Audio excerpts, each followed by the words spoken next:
Genesis chapter 26. Now there was a famine in the land, besides the previous famine in Abraham's time, and Isaac went to Abimelech, king of the Philistines, in Gerar. The Lord appeared to Isaac and said, "Do not go down to Egypt. Live in the land where I tell you to live. Stay in this land for a while, and I will be with you and will bless you. For to you and your descendants I will give all these lands and will confirm the oath I swore to your father Abraham. I will make your descendants as numerous as the stars in the sky, and will give them all these lands.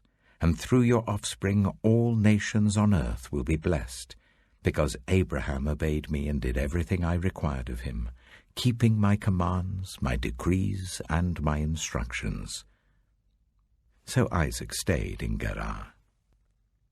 When the men of that place asked him about his wife, he said, "She is my sister," because he was afraid to say, "She is my wife." He thought the men of this place might kill me on account of Rebekah, because she is beautiful. When Isaac had been there a long time, Abimelech, king of the Philistines, looked down from a window and saw Isaac caressing his wife Rebekah. So Abimelech summoned Isaac and said, "She is really your wife. Why did you say, 'She is my sister'?" Isaac answered him, "Because I thought I might lose my life on account of her." Then Abimelech said, "What is this you have done to us? One of the men might well have slept with your wife, and you would have brought guilt upon us." So Abimelech gave orders to all the people, "Anyone who harms this man or his wife shall surely be put to death." Isaac planted crops in that land, and the same year reaped 100-fold, because the Lord blessed him. The man became rich, and his wealth continued to grow until he became very wealthy. He had so many flocks and herds and servants that the Philistines envied him.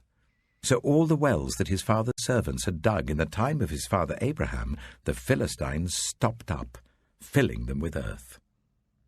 Then Abimelech said to Isaac, "Move away from us. You have become too powerful for us."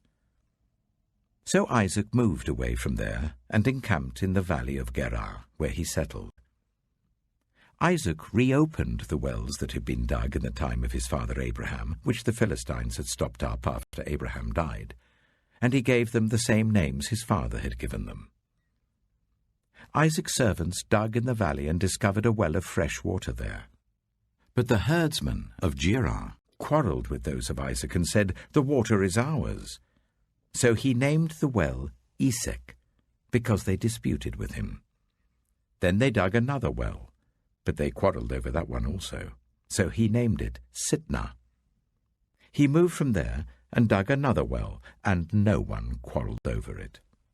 He named it Rehoboth, saying, "Now the Lord has given us room, and we will flourish in the land." From there he went up to Beersheba. That night the Lord appeared to him and said, "I am the God of your father Abraham. Do not be afraid, for I am with you. I will bless you and will increase the number of your descendants for the sake of my servant Abraham." Isaac built an altar there and called on the name of the Lord. There he pitched his tent, and there his servants dug a well. Meanwhile, Abimelech had come to him from Gerar with Huzzah, his personal adviser, and Phicol, the commander of his forces. Isaac asked them, "Why have you come to me, since you were hostile to me and sent me away?" They answered, "We saw clearly that the Lord was with you. So we said there ought to be a sworn agreement between us and you. Let us make a treaty with you, that you will do us no harm, just as we did not harm you, but always treated you well and sent you away peacefully. And now you are blessed by the Lord." Isaac then made a feast for them, and they ate and drank.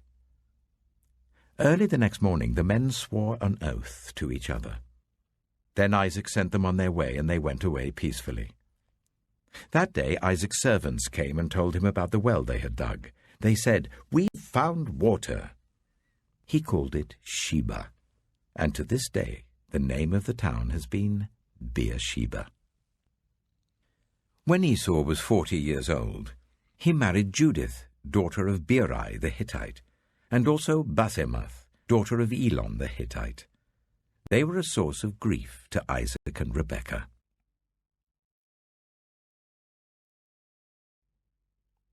Genesis chapter 27. When Isaac was old and his eyes were so weak that he could no longer see, he called for Esau his older son and said to him, "My son." "Here I am," he answered. Isaac said, "I am now an old man and don't know the day of my death. Now then, get your equipment, your quiver and bow, and go out to the open country to hunt some wild game for me. Prepare me the kind of tasty food I like, and bring it to me to eat, so that I may give you my blessing before I die." Now Rebekah was listening as Isaac spoke to his son Esau. When Esau left for the open country to hunt game and bring it back, Rebekah said to her son Jacob, "Look, I overheard your father say to your brother Esau, 'Bring me some game and prepare me some tasty food to eat, so that I may give you my blessing in the presence of the Lord before I die.' Now, my son, listen carefully and do what I tell you. Go out to the flock and bring me 2 choice young goats, so I can prepare some tasty food for your father, just the way he likes it. Then take it to your father to eat, so that he may give you his blessing before he dies." Jacob said to Rebekah his mother, "But my brother Esau is a hairy man, while I have smooth skin. What if my father touches me? I would appear to be tricking him, and would bring down a curse on myself rather than a blessing."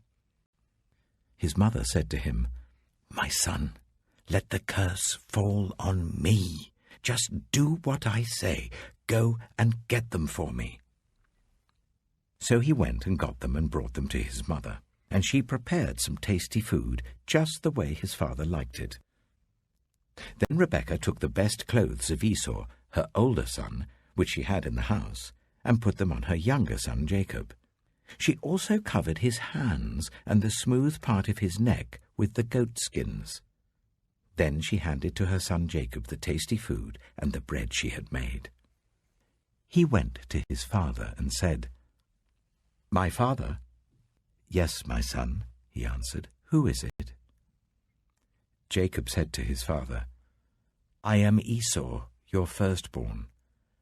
I have done as you told me. Please sit up and eat some of my game, so that you may give me your blessing." Isaac asked his son, "How did you find it so quickly, my son?" "The Lord your God gave me success," he replied. Then Isaac said to Jacob, "Come near so I can touch you, my son, to know whether you really are my son Esau or not." Jacob went close to his father Isaac, who touched him and said, "The voice is the voice of Jacob, but the hands are the hands of Esau." He did not recognize him, for his hands were hairy like those of his brother Esau, so he proceeded to bless him. "Are you really my son Esau?" he asked. "I am," he replied. Then he said, "My son, bring me some of your game to eat, so that I may give you my blessing." Jacob brought it to him, and he ate, and he brought some wine, and he drank. Then his father Isaac said to him, "Come here, my son, and kiss me." So he went to him and kissed him. When Isaac caught the smell of his clothes, he blessed him and said, "Ah, the smell of my son is like the smell of a field that the Lord has blessed. May God give you heaven's dew and earth's richness, an abundance of grain and new wine. May nations serve you and peoples bow down to you. Be Lord over your brothers, and may the sons of your mother bow down to you. May those who curse you be cursed, and those who bless you be blessed." After Isaac finished blessing him, and Jacob had scarcely left his father's presence. His brother Esau came in from hunting. He too prepared some tasty food and brought it to his father. Then he said to him, "My father, please sit up and eat some of my game, so that you may give me your blessing." His father Isaac asked him, "Who are you?"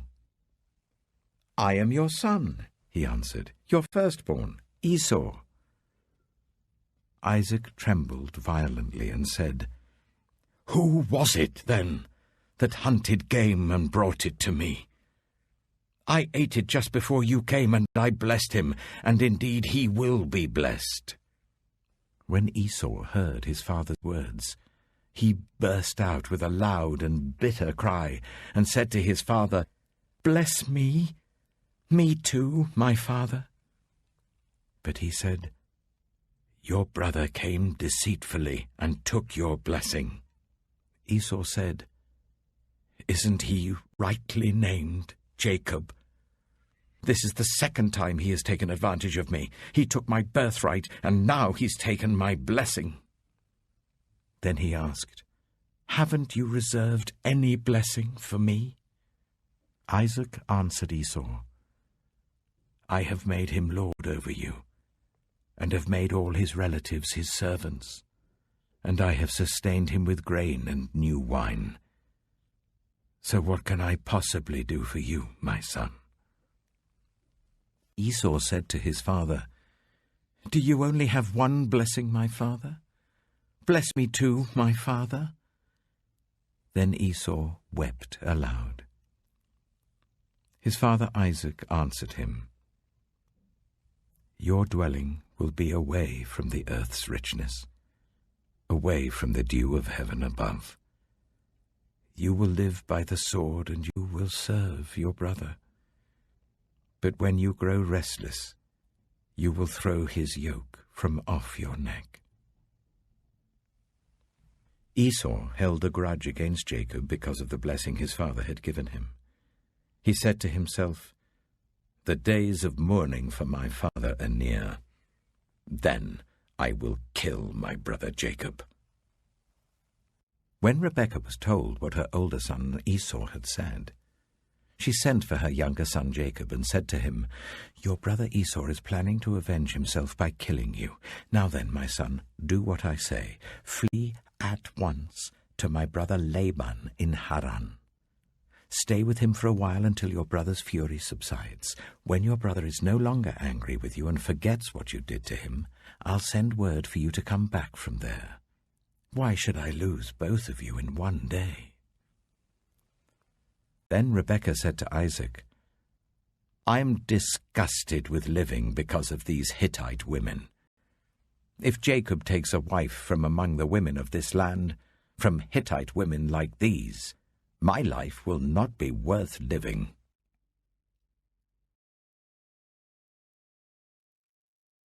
Matthew chapter 8. When Jesus came down from the mountainside, large crowds followed him.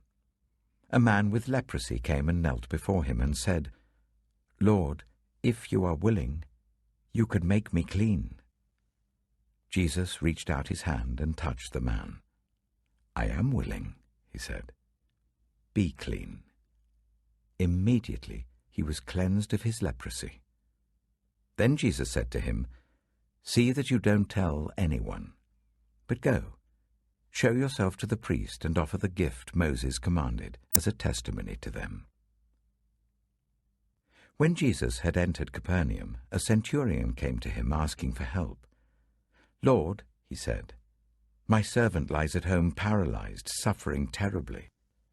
Jesus said to him, "Shall I come and heal him?" The centurion replied, "Lord, I do not deserve to have you come under my roof, but just say the word and my servant will be healed. For I myself am a man under authority with soldiers under me. I tell this one, 'Go,' and he goes, and that one, 'Come,' and he comes. I say to my servant, 'Do this,' and he does it." When Jesus heard this, he was amazed, and said to those following him, "Truly I tell you, I have not found anyone in Israel with such great faith. I say to you that many will come from the east and the west, and will take their places at the feast with Abraham, Isaac, and Jacob in the kingdom of heaven. But the subjects of the kingdom will be thrown outside into the darkness, where there will be weeping and gnashing of teeth. Then Jesus said to the centurion, "Go, let it be done just as you believed it would." And his servant was healed at that moment. When Jesus came into Peter's house, he saw Peter's mother-in-law lying in bed with a fever. He touched her hand, and the fever left her, and she got up and began to wait on him. When evening came, many who were demon-possessed were brought to him, and he drove out the spirits with a word, and healed all who were ill. This was to fulfill what was spoken through the prophet Isaiah. He took up our infirmities and bore our diseases. When Jesus saw the crowd around him, he gave orders to cross to the other side of the lake. Then a teacher of the law came to him and said, "Teacher, I will follow you wherever you go." Jesus replied, "Foxes have dens and birds have nests, but the Son of Man has nowhere to lay his head." Another disciple said to him, "Lord, first let me go and bury my father." But Jesus told him, "Follow me, and let the dead bury their own dead." Then he got into the boat, and his disciples followed him. Suddenly a furious storm came up on the lake, so that the waves swept over the boat. But Jesus was sleeping. The disciples went and woke him, saying, "Lord, save us, we're going to drown." He replied, "You of little faith, why are you so afraid?" Then he got up and rebuked the winds and the waves, and it was completely calm. The men were amazed and asked, "What kind of man is this? Even the winds and the waves obey him." When he arrived at the other side in the region of the Gadarenes, 2 demon-possessed men, coming from the tombs, met him. They were so violent that no one could pass that way. "What do you want with us, Son of God?" they shouted. "Have you come here to torture us before the appointed time?" Some distance from them, a large herd of pigs was feeding. The demons begged Jesus, "If you drive us out, send us into the herd of pigs." He said to them, "Go." So they came out and went into the pigs, and the whole herd rushed down the steep bank into the lake and died in the water. Those tending the pigs ran off, went into the town and reported all this, including what had happened to the demon-possessed men. Then the whole town went out to meet Jesus, and when they saw him, they pleaded with him to leave their region.